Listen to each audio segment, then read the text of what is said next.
So today what I want to talk about is this still worth being a limited company from a tax point of view?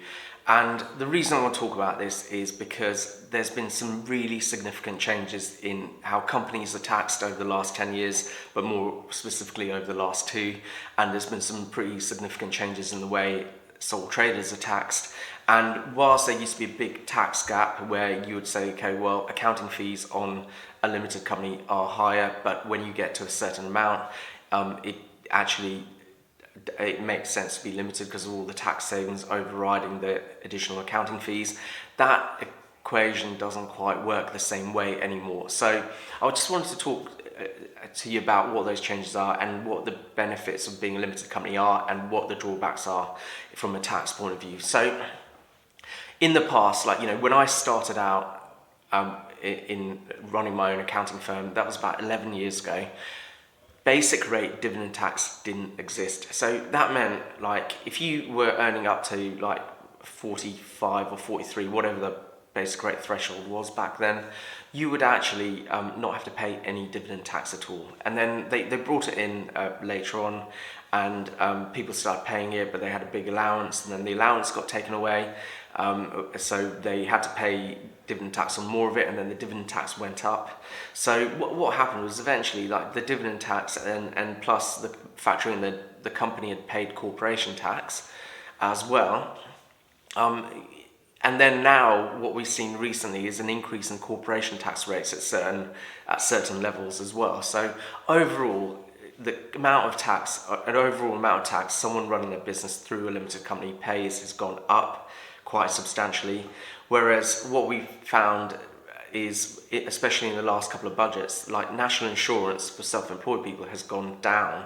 So what happens is, before you had class 4 national insurance at 9%, I believe it's gone down to 7 now, or was it 8? I can't remember. I'll check it up later. But also then they've abolished class 2 national insurance, which means overall self-employed people are paying less national insurance and less tax overall. So what we're finding is that the gap between the tax level of a limited company and the tax level of a sole trader is very, very similar. So the answer to this is, when you're a basic rate taxpayer, actually, if you purely look at it from a tax point of view, then it doesn't always make sense to go limited. There are many other reasons you should go limited, but what I'll explain in this video, rather than going to the other reasons you should go limited, is when from a tax point of view it does make sense to be a limited company.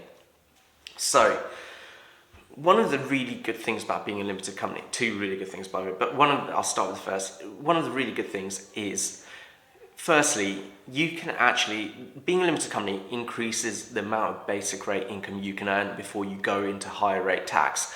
What do I mean by this? Okay, well, if you're self-employed sole trader, essentially your rates of tax are worked out before you've had income tax deducted and you've had national insurance deducted. Whereas alternatively, if you are running your business through a limited company, your rates of tax are worked out after you've paid corporation tax, but before you paid dividend tax. So essentially what that means is quite a lot of your basic rate income as a self-employed person is actually just used up by income tax.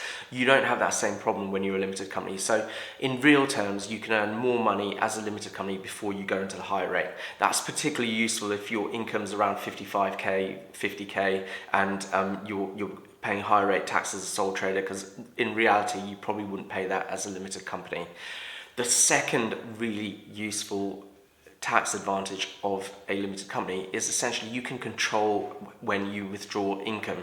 If there's a particular tax year where you've had really, really good profits, but you know that later on in the next tax year you might not have such good profits, all you can do is delay some of the dividends that you take so they don't fall in that tax year where you had really good profits and they end up in higher rate tax. You can just delay them on to the next tax year where you're not going to have as much money to withdraw, but then withdraw money from the prior year and not go into the higher rate.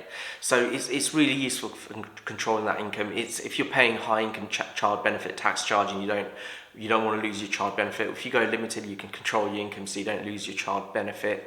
You can also create holding company structures whereby if you want to find other ways to invest in things without having to take them out of your business, take the money out of your business, pay tax on it and then reinvest it, well, holding company structures and group structures in a limited company let you move money around tax-free into other investments which you wouldn't be able to do as a sole trader. So bear in mind, I've said those things. There are many non-tax reasons that being a limited company still makes sense, but there are others where it doesn't. So I'm not going to go into that in this video. But what I'm saying is these are the situations where being a limited company from a tax point of view still makes sense, and these are the situations where you might want to be a sole trader. So thanks for watching. I'll see you in the next video.